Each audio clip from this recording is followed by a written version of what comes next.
If I do good, life should eventually do good by me. And then something happens. Someone you know, someone who spent their life giving, forgiving, showing up, loses everything: health, family, the work of decades.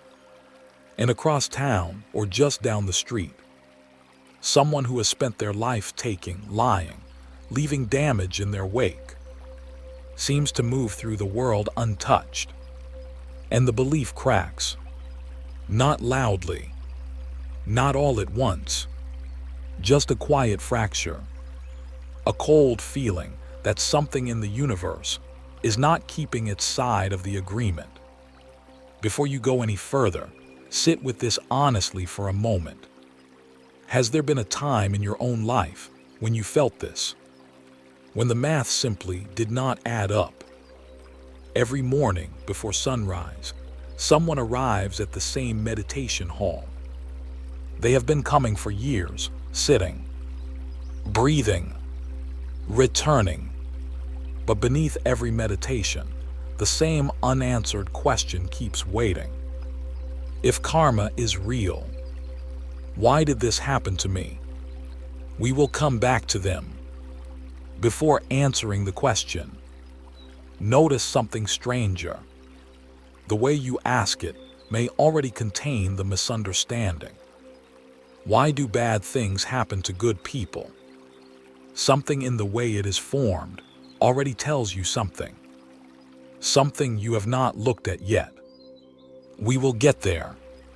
But first, someone arrives at a teacher's door. Not young, not new to practice. This person has spent years trying to live well, honestly, carefully, with attention to the harm they might cause. And yet the years have not been kind in the way they expected. A serious illness came when they were not ready. A relationship they had tended with real care ended without warning. Work they had built with integrity collapsed in ways that had nothing to do with their choices. They sit down across from the teacher. They do not speak right away. When they finally do, the words come quietly. I have tried to live well. I have tried to do what is right. And still bad things keep coming. I do not understand why. The teacher does not answer. Not immediately. Instead, after a long pause, the teacher asks a question. What do you mean when you say bad things? The person looks up. Here is not the response they expected. They expected acknowledgement, perhaps, or an explanation, a framework, something to hold on to. Instead, they have been handed a question they have never once thought to ask themselves. What do I mean when I say bad things? They open their mouth to answer, and then stop, because for the first time they are not sure. There is something in that pause worth staying with. The question, what do you mean when you say bad things, sounds almost too simple to matter. But it is not simple. It is pointing at something you have never examined. A label you apply so quickly, so automatically, that you mistake the label for the thing itself. The conversation continues. The teacher asks them to speak, to name what they have been calling bad things, one by one, without rushing. The illness, the relationship, the work that fell apart. The teacher listens without moving, without filling the silence with reassurance. Then after a while, asks something else.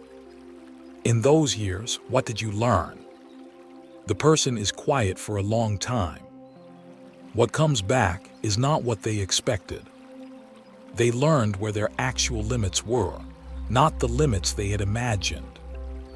They learned which relationships were built on something real, and which ones had been held together by convenience. They learned something about their own resilience, that years of smooth living had never given them the chance to discover. They learned, in other words, something essential. And they learned it precisely because of what they had been calling bad things. The teacher says nothing, just lets that land. There is a recognition that moves through some traditions, not as a doctrine but as an observation passed down through people who have watched suffering closely for a very long time. That those who meet great loss directly sometimes come to see aspects of life that remained unnoticed before. Not because suffering is sent to the deserving, not because pain is a reward, but because suffering, when it is not run from, when it is actually turned toward, has a way of dissolving the layers that quieter lives leave undisturbed. Difficulty that is met directly does not always teach you new things. Sometimes it reveals reactions, attachments, and assumptions that had gone unnoticed. Now, the question of karma. Most people who have encountered this teaching carry one of two pictures of it. The first picture looks like a ledger. Good actions accumulate on one side. Harmful actions accumulate on the other. At some point in this life or another, the balance is settled. The honest person is rewarded. The cruel person is repaid. Justice eventually is served. This picture is appealing. It gives the universe a shape you can understand. It makes suffering meaningful in a way that feels fair. But watch what this picture does to the mind. It turns every difficult experience into a verdict. Every loss becomes evidence of a debt. Every illness becomes something deserved or undeserved.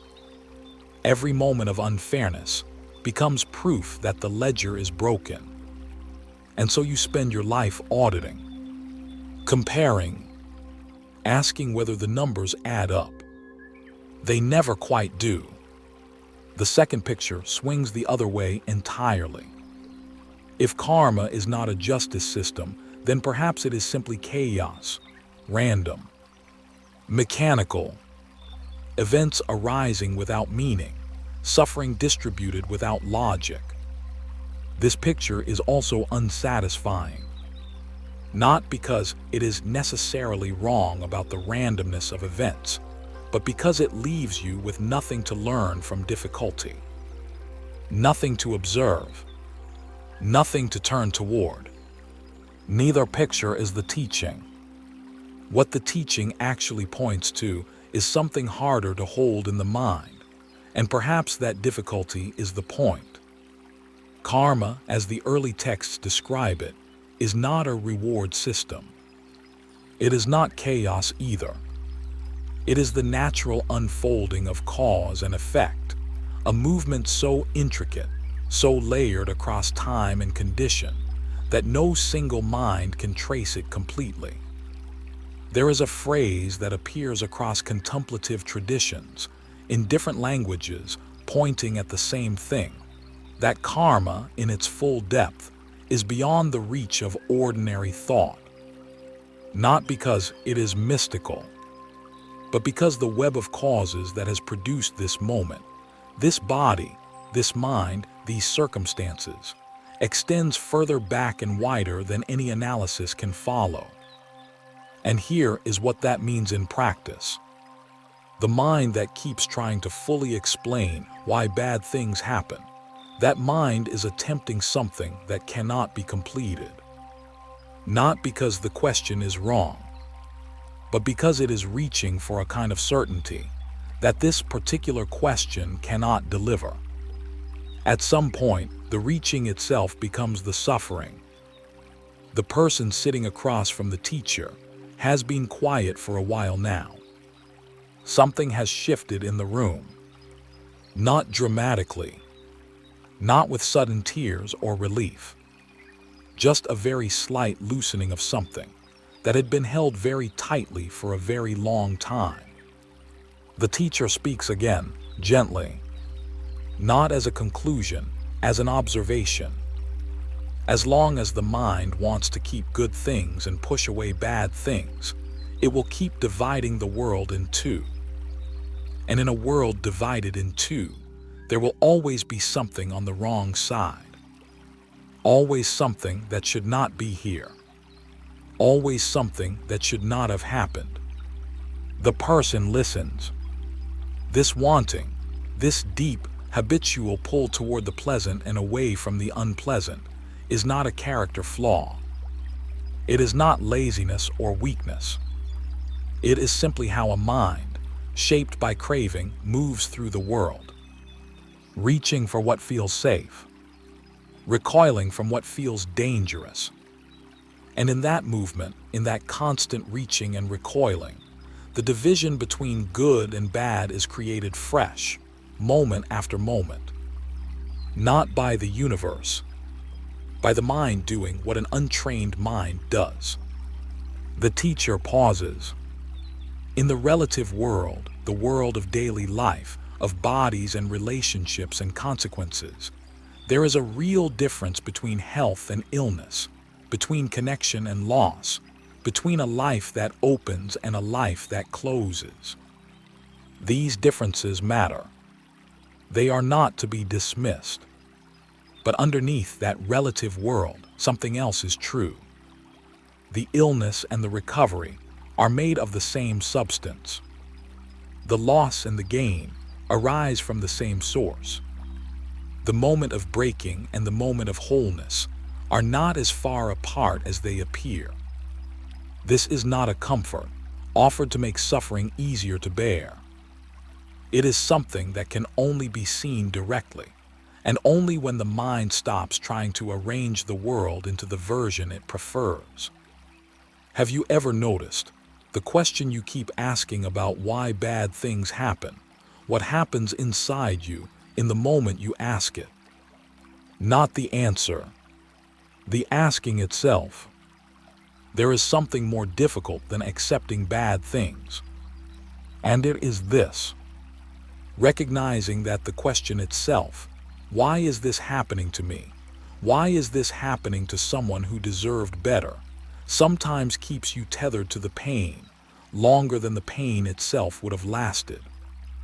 Not because the question is wrong to ask, but because the mind, in asking it, is often not actually looking for an answer. It is looking for a way to undo what has already happened. And that undoing is not available. So what is? Something small, something that does not require years of practice or a particular belief. The next time something happens that you immediately label as bad, before the story begins, before the comparison starts, before the question of fairness arises, see if you can find a single breath. Not to change what you feel, not to replace the label with a better one. Just to notice, the label arrived very quickly. Faster than thought almost. The event happened. And then almost simultaneously the verdict: this is bad.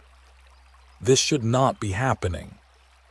In that small gap between what happened and what the mind says about what happened, there is something worth looking at. Not because the looking will fix anything, but because that is where the observation begins. That is where the return to oneself starts. Not in a meditation hall, not in a moment of stillness, but right there, in the middle of ordinary difficulty. One breath, one moment of noticing the label before becoming it. That is enough to begin. There may be no final answer to why bad things happen to good people. Not one that fully satisfies. Not one that makes the losses feel earned or the suffering feel just. And perhaps that is not what the question was really asking for. Perhaps underneath the question, underneath the need to understand, to make the universe account for itself, there is something quieter. a wish to know that none of it was wasted, that the illness, the grief, the years of difficulty, that they pointed somewhere, that they meant something. And if that is the real question, then something can be said. Not as doctrine, not as belief, but as something that has been observed again and again by people who turn toward their suffering instead of away from it. Nothing that is met directly is wasted. When experience is met directly, it becomes possible to understand it rather than merely react to it. The pain that is looked at clearly begins to reveal how suffering is being created and sustained in the mind, not into answers, into a kind of seeing that was not available before. The person in the early morning meditation center is still sitting. The question they carried in, the one that has traveled with them through years of practice, through every sitting and every silence, is still there. But something about it has changed. It no longer feels like a demand. It feels more like a door. And doors do not need to be explained. They only need to be walked through. If this kind of seeing is something you want to keep returning to, there is more here, and it goes deeper.